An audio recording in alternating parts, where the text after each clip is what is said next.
About 100 years ago, this big organization with many branches, they wanted to rule the world basically using Britain as a nucleus of a system, an embryo, which also was going to be joined with the US under the Anglo-American establishment, wrote about the kind of culture and the changes of culture over a 100-year period that they would actually design, implement and bring in. And H.G. Wells talked about it too. He talked about arenas. He says arenas could be put up across the world for sports, for instance. Now at that time, sports was something that children, school children were into. Adults became adults and got onto adult things.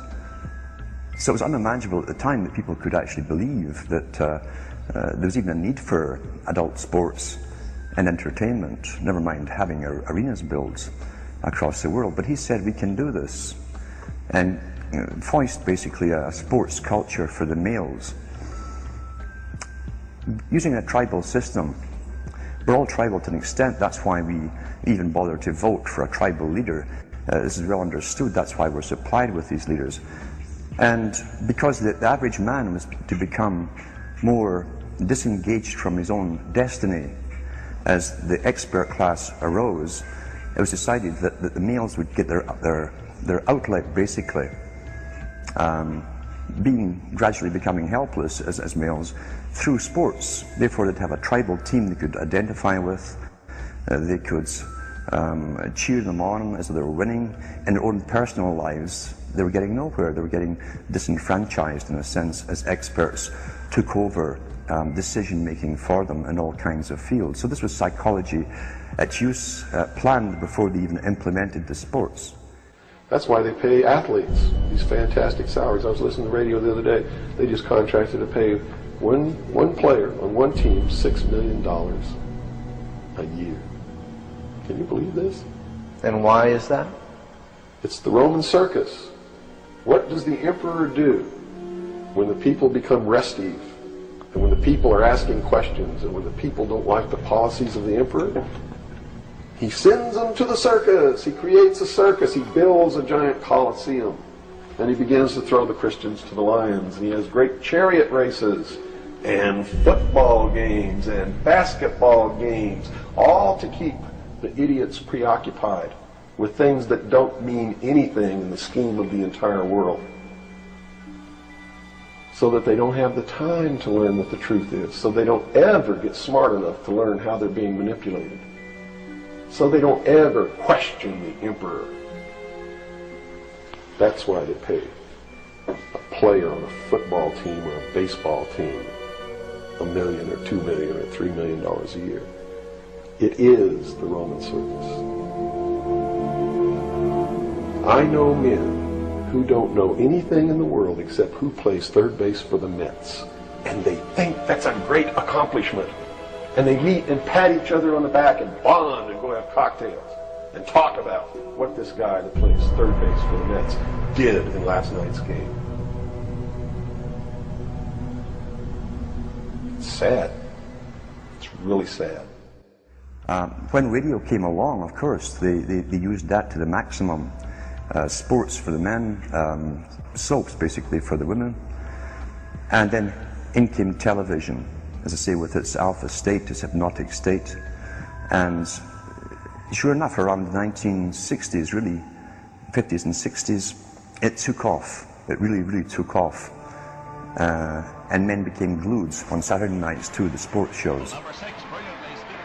A culture industry, which is called by its own the culture industry. The Soviet Union had a department called the culture industry. Their actors and directors were called the cultural leaders, because they would, like a computer, people are like computers, all you have to do is keep giving them new updates every so often, and you can change an entire country or a nation or a block of nations. We're all getting the same upgrades at the same time along certain paths. Today we call it political correctness. Most people want to belong to their peer group. They want to be the same as everyone else when it comes to opinions.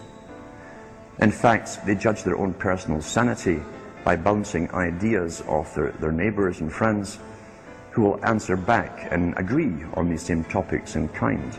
It doesn't matter if the topics or what you're given are facts or utter nonsense, as long as everyone agrees at the same time. You'll say, well, I'm sane, and your friends will all agree because they've had the same information given to them. If it's on TV and a famous face says something, then it must be true. He doesn't have to show you facts or anything else. You've been brought up with these faces. That's why they keep these guys on television into their 70s and 80s. You've grown up with this father figure who's on television every night at 6 o'clock, in your house, in your room, staring right at you. And he's a father figure. Would he tell you a lie? So you naturally never suspect him. And this same man will lead you through new topics. He'll introduce experts on the topics. They'll have a little summary at the end of every talk, and you are now left with the conclusion that's presented to you. You don't arrive at it, it's given to you, and it's good enough for you. We're programmed today perfectly, just like machines.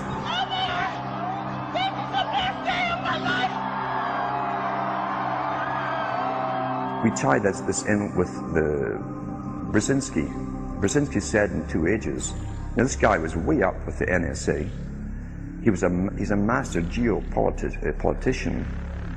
He admits he works in 20, 50-year periods to do with geopolitics in other countries.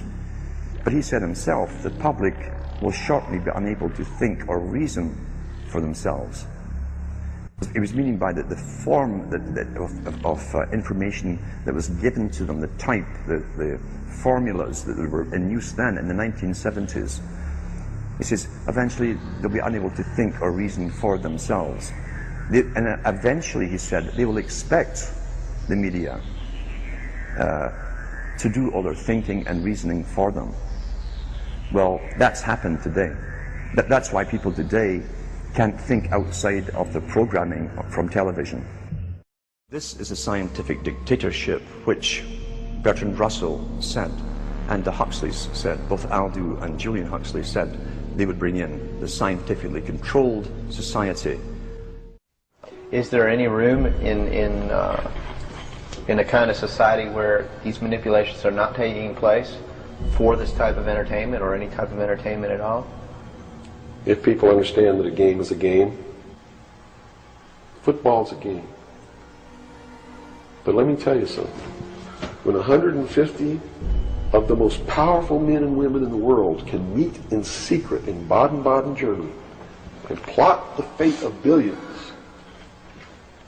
and nobody even cares about it, but 6 football players go to lunch together, and it's in the headlines across the country, you have a reflection of the society in which that exists.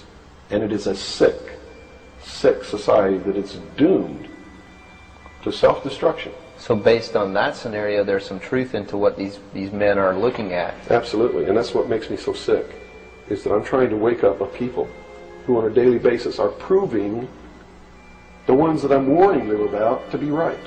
Mm-hmm.